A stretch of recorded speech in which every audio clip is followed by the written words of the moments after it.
The Remember, it's autumn about sun was the precision and kind that emotion. made Don't rush the everything look tempo. golden. I understand. I'll It focus cut on through that. the big glass windows of the campus atrium, landing in warm squares on the polished floor. Students rushed through, backpacks bumping, their voices a low, busy hum. They were like a river flowing around an island. The island was an old, upright piano, painted a simple black, tucked between a wall of ferns and a bulletin board fluttering with flyers. Nobody really knew where the piano came from. It just was. Sometimes it sat quiet for days, a piece of furniture. Other times, a brave soul would plink out the first few notes of a song they half remembered, before getting shy and walking away. But for the past few weeks, every weekday at exactly 12:15 p.m., the piano had found its voice. And its voice belonged to a girl. She was a sophomore, studying environmental science. Her name isn't important yet. To most of the rushing students, she was just the piano girl. She had a quiet face, often looking like her mind was somewhere else, thinking about soil samples or cloud formations. She wore simple clothes, a soft green sweater, jeans, sturdy boots for fieldwork. You wouldn't look at her and think musician. Not until she sat down. She'd approach the piano without any fanfare. She'd slide her backpack onto the floor, open the worn, creaky lid, and just place her fingers on the keys. There was a moment of perfect stillness. Then she'd begin. It wasn't loud, showy music. It wasn't pop songs or famous concertos, at least not the flashy parts. She played pieces that felt like a conversation, or like watching leaves fall. Sometimes it was Chopin, the sad, beautiful kind that made your chest feel tight. Other times, she'd just make it up, her fingers finding patterns that sounded like rain on a window or footsteps in an empty hall. For the students crossing the atrium, it became a secret gift. The pre-med student, stressed about an afternoon lab, would slow her pace for 3 seconds, listening, her shoulders dropping just a little.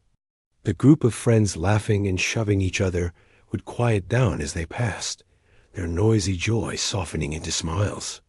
A professor, hurrying to a meeting with a stack of papers, would pause at the edge of the sunlight, just listening before moving on. His step a touch lighter, the girl didn't look at them. Her eyes were half closed, fixed on the keys or some distant point only she could see. She was in her own world, but the music she sent out from that world acted like a gentle spell on everyone else's. For 20 minutes, the busy, anxious heart of the campus beat a little slower, a little sweeter. On the other side of the atrium, on the second floor behind a wall of tinted glass, Dean Robert Thorne watched. His office was neat, ordered, quiet. Books stood in straight rows. Papers were in precise trays. From his desk, he had a perfect, godlike view of the entire atrium floor. He saw the patterns of foot traffic, the flow of student life. And lately, he saw the disruption to Dean Thorne. The university was a beautiful, complex machine. Every part had a function. Walkways were for walking. Lounges were for quiet study. Atriums were for passing through. The piano, in his view, was a historical decoration, a nod to the arts, certainly not an invitation. This daily gathering, and even 2 or 3 people stopping, was a gathering in his eyes, was a clog in the machine. It was unregulated. It was unofficial.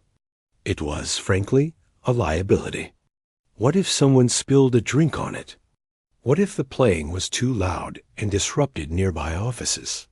What about the students who found it distracting? He had mentioned it in a meeting. The informal piano playing in the quad, he'd said, it's becoming a bit of a daily concert. We should look into a policy. The head of the music department had shrugged. It's lovely. It's harmless. It's inconsistent with the academic environment, Thorne had countered. We have practice rooms for a reason. The issue festered in his mind. The machine was not running at peak efficiency. Order was being gently, musically challenged. The day it came to a head was a Tuesday. The girl was playing something particularly lovely, a drifting, melancholic tune that seemed to make the very sunlight in the atrium slow down. A small circle of 5 or 6 students had actually stopped. They weren't talking. They were just listening. One had even sat on the floor, leaning against her backpack, her eyes closed. Dean Thorne saw this tableau from above. It looked like a protest to him, a silent, sitting protest against productivity. He adjusted his tie, smoothed his jacket, and made a decision. The machine needed to be corrected. He walked down the marble stairs, his leather shoes clicking a firm, authoritative rhythm that cut through the music. The students who were listening noticed him first. The spell broke. They straightened up, grabbed their bags, and began to melt away, sensing official business. The girl, lost in her music, played the final fading notes of the piece. As the last sound hung in the air, she became aware of the tall, well-dressed man standing beside the piano. She looked up, her hands still in her lap. Her expression wasn't scared, just questioning. "Good afternoon," Dean Thorne said. His voice was polite, but it had no warmth in it. It was the voice of announcements and rule reading.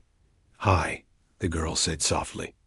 "That was very nice," he said, though it sounded like he was commenting on the weather. "I'm Dean Thorne. And you are?" She told him her name. He didn't really hear it. He was already moving to his point. "I'm afraid we've had some complaints," he said, gesturing vaguely towards the offices above. "About the noise. This is a high-traffic academic area, not a performance space." The girl blinked. "Oh, I'm sorry. I didn't think it was that loud. I was just playing. And that's the issue," he continued, as if she'd proven his point. "This is university property. Its use, especially for something that draws a crowd, needs to be authorized. We can't have spontaneous events. It's a matter of policy and of safety." She looked around at the now empty atrium. A crowd? Even a few people constitutes a gathering without a permit, he said smoothly. He reached into his inside jacket pocket and pulled out a small, leather-bound notepad. He tore off a sheet of paper on which he had already neatly written a few lines. He handed it to her. It was a formal, written prohibition. It stated that unauthorized use of the university piano was not permitted, effective immediately. It cited sections of the student code about disruption of academic activities and improper use of campus facilities. The girl took the paper. The words blurred in front of her. Her face, usually so calm, flushed a deep, hot red. It wasn't anger at first. It was a profound, gut-twisting embarrassment. She felt like she'd been caught stealing. I didn't know," she stammered. There was no sign. "Consider this the sign," Dean Thorne said. He gave her a tight, brief smile that didn't reach his eyes. "The music department has excellent practice rooms you can book if you need to play. I encourage you to use them." He stood there, waiting. She understood. She was to leave. Now got numb lie. She folded the paper, stuffed it into her jeans pocket. She gathered her backpack, her movements clumsy. She looked at the piano keys, still warm from her hands. With a gentle final touch, she lowered the lid over them. The soft thump it made was the loudest sound in the atrium. "Have a good day," Dean Thorne said. She didn't answer. She just shouldered her bag and walked away, not towards her next class, but straight out the big glass doors into the quad, needing air. Dean Thorne watched her go. He looked at the closed piano with satisfaction. Problem solved. Order restored. The machine could run smoothly again. He turned and walked back to his office, his clicking footsteps the only sound in the suddenly quiet, sun-drenched space. The atrium was perfectly efficient once more, and it felt to anyone who might have paused to feel it, completely and utterly empty. The quiet was the first thing people noticed. It wasn't a peaceful quiet. It was the kind of quiet that felt like something was missing, like a skipped heartbeat. Students would walk through the atrium at 12:15, subconsciously slowing, expecting the familiar thread of melody to wrap around them. When it didn't come, they'd glance at the piano. The lid was shut. A single, stark piece of printer paper was taped to it. In neat, official font, it read, "This instrument is not for public use. Please respect our academic environment." People's faces would fall, just for a second. The pre-med student would tighten her grip on her textbook and hurry along, her afternoon suddenly feeling heavier. The laughing group of friends would pass by, their voices somehow a little too sharp in the empty space. The quiet wasn't clean. It was hollow. For the piano girl, the days that followed were gray. The embarrassment from the confrontation with the dean had hardened into a cold, heavy lump in her stomach. She felt marked. She imagined people pointing at her, the girl who got in trouble for playing music. She started taking a different route to her afternoon class, a longer one that went outside around the building, just to avoid the atrium and that silent, accusing piano. She felt silly for missing it so much. It was just 20 minutes of her day. But it hadn't been just 20 minutes. It had been her anchor. In those moments, the constant noise in her head, the worries about grades, the confusing data from the lab, the low-grade hum of being a person in the world, all of it would soften and recede, leaving only the connection between her heart, her hands, and the sound. Without it, she felt untethered. The music in her head had nowhere to go. Her roommate noticed. Her roommate was a journalism major, a young woman who saw stories in everything. She was always buzzing with energy, typing fast on her laptop, asking too many questions. She'd seen the girl come back to their dorm room that Tuesday, looking pale and shaken, and had pried the story out of her. "It's not a big deal," the piano girl had mumbled, sitting on her bed. "He was just doing his job. I was breaking a rule I didn't know about. His job is to be a hall monitor for Joy?" The roommate had shot back, her eyes already alight with the spark of a crusade. A piano in a public space is an invitation. Everyone knows that. The girl just shrugged, wanting the conversation to end. But the roommate couldn't let it go. She saw the story. It was about more than a piano. It was about who got to decide what a space was for. It was about the soul of a place. So the journalism major got to work. She became a detective of absence. The next day, she stationed herself with a coffee in the atrium, notepad in hand, pretending to study. She watched people's reactions to the silent piano. She saw the confusion, the disappointment, the quick, annoyed glances at the sign. She approached the pre-med student. "Excuse me, did you used to listen to the piano music here?"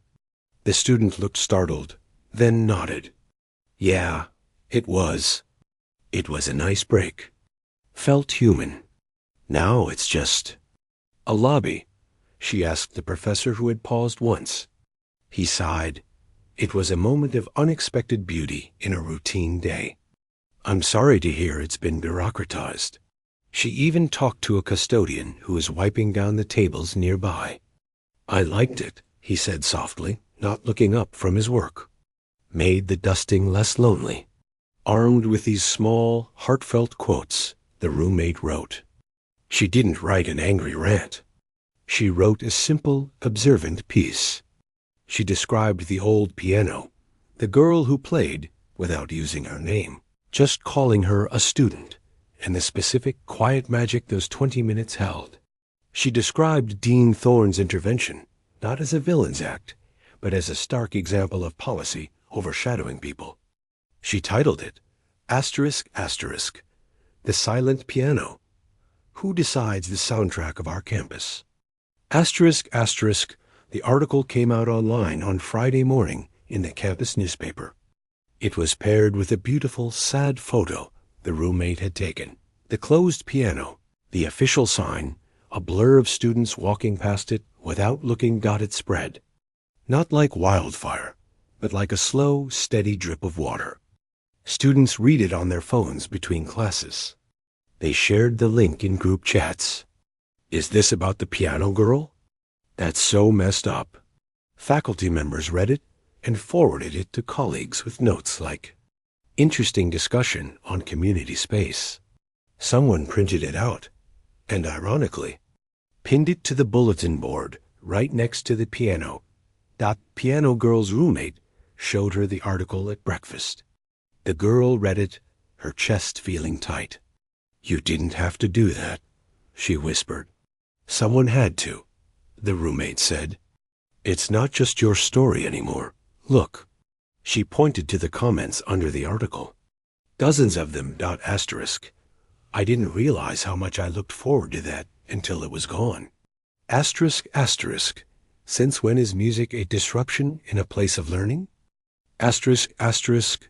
This feels so small and sad. Asterisk, asterisk. Dean Thorne needs to get over himself. Asterisk. For the first time since the confrontation, the heavy lump in the girl's stomach began to change. It wasn't just embarrassment anymore. It was a weird, fluttering mix of fear and something else, a feeling of being seen, but not just as a rule breaker. Seen as someone who had given something small and good to the community. Dean Thorne, of course, saw the article. His assistant had printed a copy and left it on his desk, the headline screaming up at him. He read it with a deepening frown. He felt misrepresented. The writer had made him seem like a joyless robot. He wasn't against music. He was for order, for structure, for the proper channels. The music department had rooms. This was about precedent, about control, about preventing chaos. He stood at his window, looking down at the piano. It sat there, silent and stubborn. He had one. He had enforced the rule. The disruption was gone. So why did the space beneath his ribs feel so uneasy? The article had reframed the situation. He wasn't a dean correcting an infraction. He was, in the public eye, a man who had stolen a piece of shared happiness. And he didn't know how to get that narrative back. Down in the atrium, something happened that afternoon. A first-year student, a lanky kid with glasses from the composition program, read the article on his phone while sitting near the piano. He looked at the sign. He looked at the closed lid. He felt a surge of something brave and foolish. He walked over. He glanced around, his heart pounding. Then he reached out and carefully peeled the tape off the sign. He didn't rip it. He just took it off and set it aside on a nearby table. He lifted the piano lid. It creaked, a sound that echoed in the space. A few people looked up. His hands were trembling, but he placed them on the keys. He didn't play anything original. He played the first thing that came to his mind, Heart and Soul, the simple, timeless duet everyone knows. It wasn't fancy. It was a little clumsy, but it was sound. It was music breaking the hollow quiet. He played for maybe 90 seconds. Then he saw a security guard start to move toward him from across the room.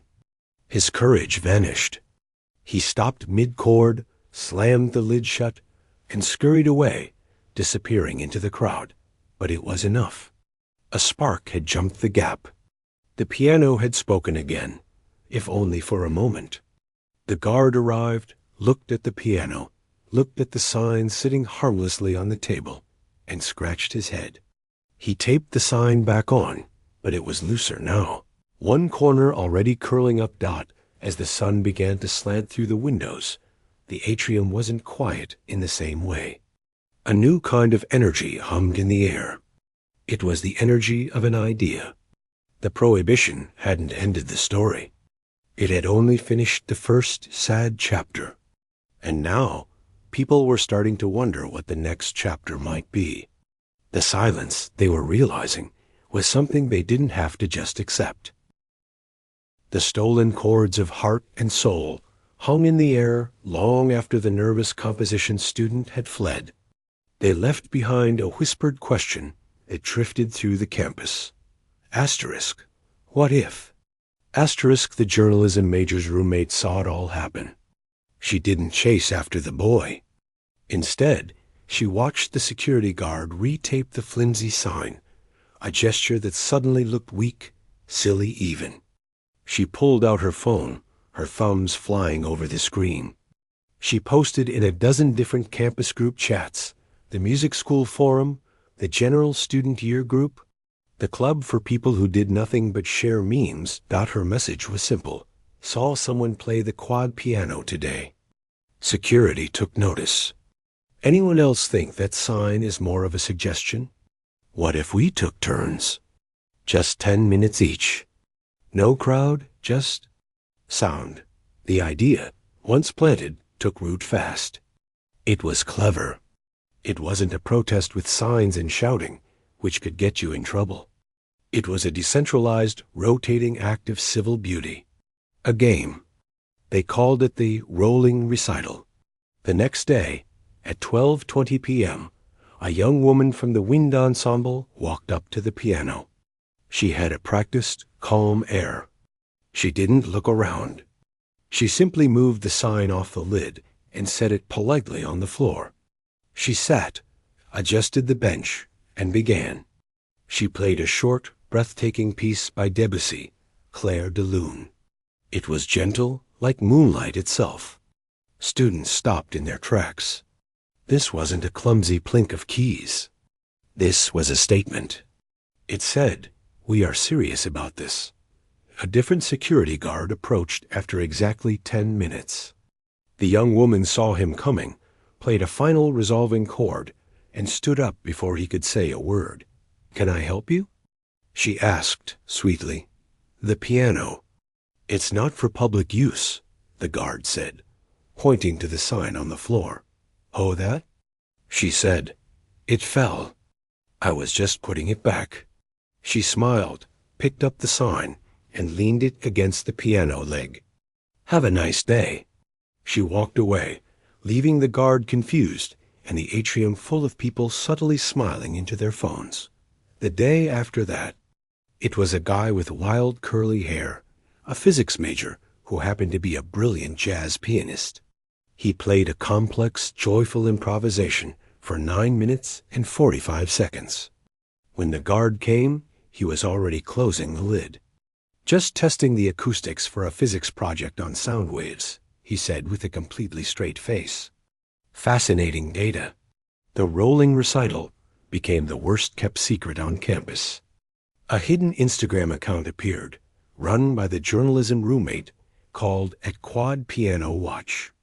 It posted the time of the next performance 10 minutes beforehand. It wasn't a schedule. It was a mystery.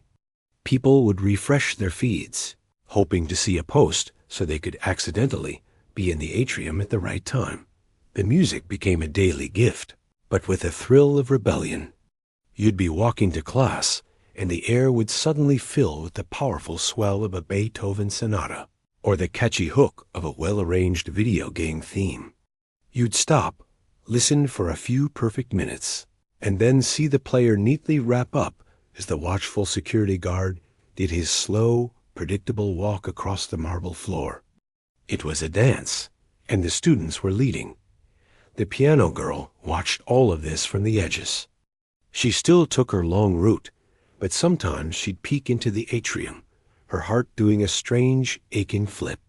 She saw a crowd of 20 people gathered loosely, none sitting, all just pretending to be on their phones or in conversation, while a violin student played a heartbreakingly sweet melody on the piano.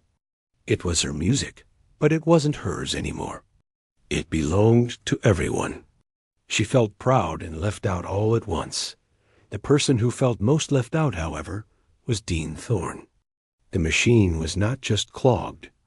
It was laughing at him. His prohibition had created a hydra. Cut off one player, and another two appeared.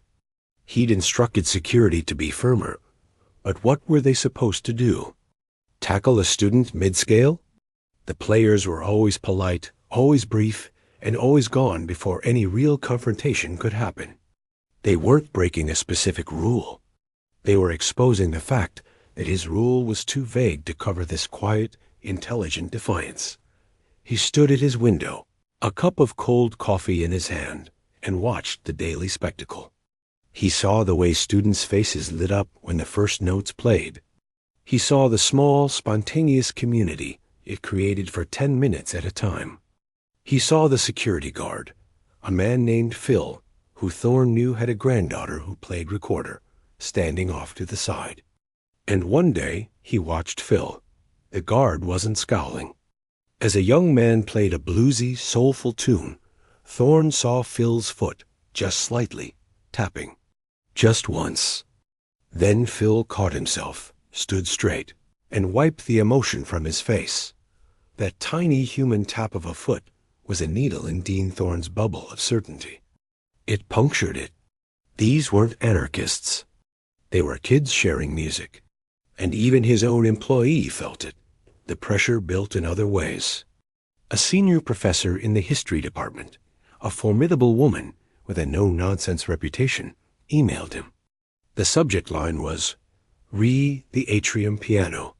The email read, "Robert, I've been meaning to say, the recent musical interludes have been a delightful teaching tool. I was able to use the rendition of a Shostakovich piece yesterday to illustrate the mood of pre-war Soviet society. Unexpected pedagogy is often the most effective. I hope we can find a way to keep this resource alive. Eleanor." It wasn't a complaint. It was a weaponization of his own academic language. He was being out-Dean Ed. Then. The alumni magazine called the university communications office. They'd seen the at Quad Piano Watch Instagram and wanted to do a light-hearted piece on campus culture and spontaneous art. The comms director, nervous and smiling, asked Thorne how he'd like it to be framed. We could highlight the university's support of student initiative. She'd suggested, her voice trailing off into a question. Thorne was backed into a corner of his own making. The rolling recital was winning. It had the one thing his prohibition lacked, the goodwill of the people. The final straw was small. It was Friday. The player was a shy-looking young woman. She didn't play classical or jazz. She played a simple, original song. Her voice, soft and unsure, joined the piano. She sang about missing home, about the confusing freedom of college, about finding little pieces of peace. She sang, and the noise in my head finds a place to land on the keys of a piano on the palm of my hand. She didn't finish. She got nervous and stopped after 2 verses. But for a moment, the atrium had been utterly still. No one pretended to look at their phone. They just listened to a raw human heart being offered up through song. When she stopped, flustered, a soft, genuine patter of applause broke out from the students scattered around. Not a roar, just a warm, acknowledging clap. Then they all went back to moving, as if it were normal. Dean Thorne, watching from above, felt something shift irreversibly inside him. This wasn't disruption. This wasn't a liability. This was the very thing a university was supposed to nurture: vulnerable expression, shared understanding, the courage to share an unfinished self. He had been trying to protect the institution, but the institution wasn't the buildings or the rules. It was these people, and they were telling him, clearly and melodiously, what they needed. He sat down at his desk. The silence in his office was now oppressive, a reminder of the hollow quiet he'd enforced downstairs. He opened a new email. He typed, then deleted. He started again. He wasn't ready to send anything yet. But for the first time, he was thinking not about how to stop the music, but about how to listen to it. The melody hadn't just echoed through the campus. It had finally found a crack in his own walls and was seeping in. The Monday after the shy singer shared her song, the atmosphere on campus was different. It was like the air before a thunderstorm charged waiting. The rolling recital had become a fact of life, a beloved piece of guerrilla theater. But everyone knew it couldn't last forever. Something had to give. The tension wasn't between the students and security anymore. It was between the old way of doing things and a new, unplanned feeling of community that had sprung up despite the rules. Dean Thorne felt this tension most acutely. He spent the weekend in the quiet of his home, but the quiet felt wrong. He'd hear a bird sing and think of the piano. He'd watch the wind in the trees and see it as a kind of rhythm. He was a logical man, trained to solve problems, and he finally admitted to himself that he had a big one. His solution had created a bigger, messier, more beautiful problem. He couldn't just shut it down now. The article, the alumni interest, the tapping foot of his security guard, it all pointed to a simple truth. He had lost the narrative. More importantly, he might have been wrong. Not completely wrong, he told himself. Rules were important. But perhaps the rule was the wrong one. So on Monday morning, he did something he rarely did. He left his office and walked down into the atrium, not as an inspector, but as an observer. He bought a coffee from the kiosk, something plain and black, and found a seat at a small table off to the side. He looked ordinary. Just another person in a jacket. At 12:22 p.m., the Instagram account posted 12:30. Today's sound, sunrise. Students began to drift in. They didn't cluster, but the space around the piano became denser. At 12:28, an older man walked in. He had kind eyes and carried a worn leather satchel. A few students whispered. It was Professor Aris from the music department, a revered and slightly eccentric figure known for his passionate lectures. At 12:30 exactly, Professor Aris approached the piano. He didn't touch the sign. He simply sat down, opened the lid, and placed his hands above the keys. He didn't play immediately. He spoke, his voice warm and carrying. "They tell me this is a rebellious act," he said, smiling at the students who had gathered. A ripple of laughter went through them. But to rebel is to fight against something. I prefer to think we are playing for something. For the idea that beauty isn't always scheduled. That inspiration doesn't ask for a permit. He then began to play. But it wasn't just playing. It was a miniature lesson. He played 4 slow, solemn chords. These, he said, are the opening of Beethoven's Fifth Symphony. Fate knocking at the door. He played them again, with thunderous power. Then his expression softened. But listen, he said, and he transitioned those same ominous chords into something gentle, hopeful, and sweet. Context. That's what music teaches us. And space. The space between the notes matters as much as the notes themselves. He played for about 7 minutes, weaving talk with melody, explaining the emotion behind a phrase, the history of a scale. The students were utterly captivated. This wasn't a recital. It was a gift of understanding. Dean Thorne, from his table, listened. He heard the professor say, "A university is not a storage unit for facts. It is a greenhouse for minds.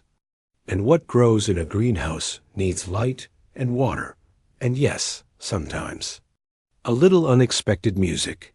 When a security guard, a new one, young and stern, started to approach, Professor Aris simply held up a finger. A gentle professorial gesture that said, "One moment, please." He finished his thought, played a final, lovely arpeggio, and stood. He nodded to the guard. "All yours," he said kindly, and walked away, leaving behind a stunned and deeply moved crowd. The guard was left standing there, his authority dissolved by pure, respectful brilliance. He shrugged and walked off. That was the moment Dean Thorne truly understood. This wasn't kids pushing boundaries. This was the university itself, in the form of its own respected professor, bending the rule to show its true purpose. The line between authorized and unauthorized had been blurred into meaninglessness. The only thing that mattered was the value being created. He went back to his office, his coffee cold. He knew what he had to do, but his pride was a heavy coat. He needed a bridge. He needed to talk to the one person he'd wronged, not to punish her, but to listen. His assistant tracked down the piano girl's schedule. At 3 p.m., she was coming out of her ecology lab in the life sciences building. He waited near the entrance, feeling strangely nervous. She walked out with a group of other students, her hair tied back, wearing a lab coat over her clothes. She saw him and froze. Her friends kept walking, giving her curious glances. The smile dropped from her face, replaced by that same look of guarded apprehension he'd seen weeks ago. "Hello," he said. His voice sounded stiff to his own ears. "Dean Thorne," she said, nodding. She didn't call him sir. She just stood there, waiting. "Could I have a word?" "Just for a moment." "Over here?" He gestured to a quieter spot under a tree. She followed, her arms crossed over her lab notebook. She was prepared for a scolding, for a new restriction. She braced herself. He didn't know how to start. "I saw Professor Aris at the piano today," he began. She just watched him, saying nothing. "It was very educational," he tried. "He's a great teacher," she said, her tone neutral. The silence stretched. He took a breath. "I called you here because I wanted to understand." The words were hard to get out. "That day I gave you the paper. You said you played because it helped you think." She nodded slowly, unsure where this was going. "Yes, it quiets the static. It helps me make connections. In my head, I mean. About my work, about everything. And you had no idea people were relying on it?" He asked, genuinely curious. A faint, sad smile touched her lips. "No, I was in my own world. It was just for me. I found out later from my roommate's article." He looked at her, this quiet student who had started it all not with a shout, but with a whisper of notes. There was no anger in her, no demand. Just a simple statement of fact. "This helped me. I was enforcing a policy," he said, more to himself than to her. "I was thinking about foot traffic and liability and precedent. I wasn't thinking about static or connections." She looked at him then, really looked at him, and saw not a powerful dean, but a man struggling with a puzzle. Her defensiveness softened a fraction. "The practice rooms," she said quietly. "You suggested them. They're in a basement. The walls are gray. It feels like being in a box. You play to the wall. The piano in the atrium. It had sun. It had people walking by, living their lives. The music went out into the world. It wasn't perfect, but it was alive. Alive. The word hit him. He had been managing a facility, while she was talking about a living thing. "The rolling recital," he said. "It's quite an operation." Now she did smile. "A real one." "It is. It's amazing. It's not really about me anymore. It's about all of them. They're so clever and brave. And it's unsustainable," he said, not as a threat, but as an observation. "Sooner or later, there will be a clash. Someone will overstay, or a crowd will get too big. The current situation has no structure." She waited. She understood he was working something out. "What if," he said slowly, the idea forming as he spoke, "there was a structure? What if, instead of a prohibition, there was a program? Designated hours. A simple sign-up sheet. Maybe even a second piano for duets. Officially endorsed by the university. A way to keep it alive, but in a way that works for everyone? He was asking her. The dean was asking the student he'd prohibited. Her eyes widened. She hadn't expected this. She thought he wanted it all to go away. You mean you'd allow it? Officially? I'm considering it, he said, careful not to make a promise he couldn't keep. But I wanted your perspective. You were the first. Would making it official kill the spirit of it? The rebellion? She thought for a long moment, looking at the students cycling past on their bikes. The spirit wasn't in breaking the rule, she said finally, with a wisdom that surprised him. The spirit was in sharing the music.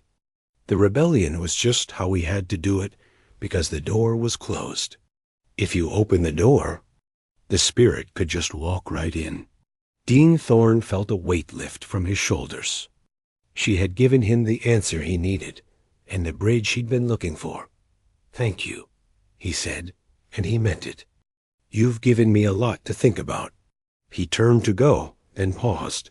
For what it's worth, he said, not quite meeting her eye, I'm sorry for the way I handled it. The paper, the sign, it was unnecessarily cold. She nodded, accepting the apology without fanfare. Okay. As he walked back to his office, the late afternoon sun felt warmer. The problem was no longer a conflict to be won. It was a community project to be shaped. He had spoken to the heart of the issue, and the heart had spoken back with grace and clarity. The melody hadn't just echoed through the campus. It had finally started a conversation. And for the first time, Dean Thorne was ready to listen. A week later, a new notice appeared in the atrium. It wasn't a single sheet of printer paper taped to the piano. It was a large, elegant poster, framed in oak and mounted on a stand right next to the old black piano. The heading read, "The Quad Symphony Program." Below, the text was simple and welcoming. It announced open play hours from 12 p.m. to 2 p.m. every weekday and 4 p.m. to 6 p.m. on Sundays. There was a QR code linking to a digital sign-up sheet for 15-minute slots. At the bottom, in slightly smaller print, it said, "Asterisk, inspired by our campus community. A space for music, for thought, for connection." It was signed by the office of the dean and the music department. The official stamp was there, but the words felt different. They felt like an invitation, not a warning. The campus held its breath. After the thrill of the rolling recital, would this feel like a sellout? Would it turn their beautiful, spontaneous act into just another scheduled, bureaucratic thing? The first day of the new program was a Thursday. At 11:55 a.m., a small crowd had gathered, not out of rebellion, but out of curiosity. The old sign was gone. The piano lid was open. A gentle-looking student from the music department, wearing a Quad Symphony ambassador pin, stood by with a clipboard and a smile. The journalism major's roommate was there, of course, watching with a reporter's sharp eyes, ready to declare it a success or a failure, at noon exactly. The ambassador nodded to the first person on the list. It wasn't a music student. It was a tall, lanky young man from the engineering school. He walked up, looking nervous. He sat down, cracked his knuckles, and then launched into a perfectly competent, if slightly robotic, version of the entertainer. It was fun. It was fine. People smiled politely. When he finished, there was a nice warm round of applause. It felt pleasant, but it lacked the electric crackle of the secret recitals. The next few players were similar. Good, earnest, scheduled. The magic seemed to be draining away, sand through an hourglass. The journalism major's roommate started to feel a pang of disappointment. Maybe the dean had won by absorbing their rebellion and making it bland out then. At 12:45 p.m., something shifted. The scheduled player was a young woman with fiery red hair. She sat down, but instead of starting right away, She looked out at the people milling about. "This one," she said, her voice clear but not loud, "is for my friend who's having a really rough week. You know who you are." And she began to play. It wasn't a classical piece. It was a powerful, rolling, emotional composition of her own. It sounded like frustration giving way to hope, like a friend's supportive hand on a shoulder. It was personal. It was a gift offered publicly. The atmosphere in the atrium changed instantly. The chatter died down. People stopped. They listened, not just to music, but to a message in the music. The spontaneous feeling rushed back in, but this time it was wrapped in a new sense of permission. She didn't have to run.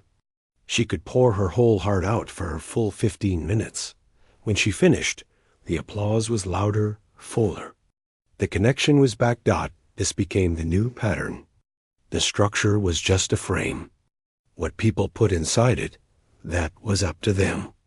Over the next days, the Quad Symphony hours became a tapestry of campus life. A chemistry major played a waltz he'd written for his grandmother's birthday. A duet happened spontaneously when a violinist saw a friend sign up and asked to join. A poet once stood and read a short piece over a student's gentle, improvised chords. The official time and the sign-up sheet didn't kill the spirit. They gave it a home where it could grow without fear. The official dedication ceremony was set for the following Friday at noon. Emails went out. The poster announced it. The dean would say a few words, and then the program would be formally launched. It sounded like the kind of event students usually avoided, but on that Friday, the atrium was packed. Students, professors, custodial staff, people from the library, they all came. They came because they were curious, and because, in a strange way, they felt ownership. This was theirs. Dean Thorne stood by the piano, looking out at the sea of faces. He saw the piano girl standing with her roommate near the back. He saw Professor Aries beaming near the front. He saw the security guard, Phil, leaning against a pillar with his arms crossed. A small, content smile on his face. The dean cleared his throat. The crowd quieted. "A few weeks ago," he began, his voice a little tight, "I saw this piano as a problem to be solved. I saw people stopping, and I saw a disruption to the flow." He paused, his hands clasped in front of him. "I was not wrong to see the people, but I was wrong to see them as a disruption." He looked down for a moment, gathering his thoughts. When he looked up, his expression was more open than anyone had seen before. The flow of a university isn't just about moving from one class to another. It's about the flow of ideas, of emotion, of support. I've learned, thanks to many of you, that sometimes the most important learning happens in the spaces between our plans, in the unexpected moments of beauty that we offer each other. He gestured to the piano. This is no longer just an instrument. It has become a symbol that this campus is not just a collection of buildings and rules, but a collection of people with hearts and minds that need both rigor and resonance. He didn't give a grand final pronouncement. He simply said, "So, this program is not mine. It is not the administration's. It is a returned gift to the community that showed us what was possible. And to properly return it, to give it its true voice, there is only one person who should play the first note." He turned, his eyes scanning the crowd. He didn't need to look at a piece of paper. He knew her face. "Please," he said, his voice softening. "If she is willing." Every head turned. Every eye found the piano girl. She went very still, her face flooding with color. Her roommate nudged her hard, whispering, "Go on." A path cleared through the crowd as people stepped back, smiling. For a moment, she was frozen. This was the opposite of her quiet, anonymous sessions. This was the center of everything. She felt old, familiar fear, the fear of being seen, of being the disruption. But then she looked at the faces around her. They weren't judging. They were hopeful. They were grateful. They were her community. She took a deep, shaky breath and walked forward. The only sound was the soft shuffle of her boots on the floor. She reached the piano. Dean Thorne gave her a small, respectful nod and stepped away. She sat on the bench. It felt the same, yet completely different. The sun from the high windows fell across the keys in the same way. She placed her hands in her lap for a second, closing her eyes, finding the quiet inside herself. The static of nervousness was there, but beneath it was the clear, familiar stream of music. She didn't play Chopin. She didn't play a famous song. She played the opening notes of the simple, original melody she'd been working on in her head for weeks, the one about finding pieces of peace. It was a tune born from the whole experience, the quiet joy, the embarrassment, the loneliness, the solidarity, the surprise, and finally, this strange understanding. Her fingers were steady. The notes were clean and true. They rose into the air of the packed atrium, a melody that was both sad and hopeful, lonely and connected. It was her story.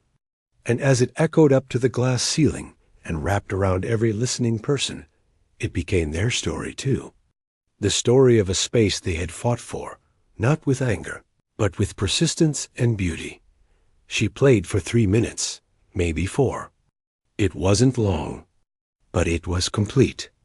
When she played the final resolved chord, she let it hang, and then fade into a perfect, contented silence. And then the atrium erupted, not in wild cheers, but in a thunderous, sustained, roaring wave of applause. It was loud and deep and full of feeling. People were clapping not just for the music, but for the journey. The young man from composition, who had first played Heart and Soul, was whistling. Professor Aris was nodding, his eyes closed in appreciation. The dean stood with his hands clasped, clapping too, a look of profound relief and something like pride on his face. The piano girl stood, her heart pounding, a smile breaking through her shock. She gave a small, awkward bow and then quickly stepped away from the spotlight, melting back into the crowd where she was immediately hugged by her beaming roommate. The applause slowly died down, giving way to a happy, buzzing hum of conversation. Someone else walked up to the piano, checked the sign-up sheet, and began to play a cheerful pop song. Life and music resumed, but it was different now. The melody that had started with one quiet student hadn't been silenced. It had been joined by 100 others, creating a symphony that was messy, unpredictable, and beautifully human. It echoed through the entire campus, not as a disturbance, but as a new, steady heartbeat. It was the sound of a community finding its voice, and a reminder that sometimes the most important rules are the ones you learn to bend together.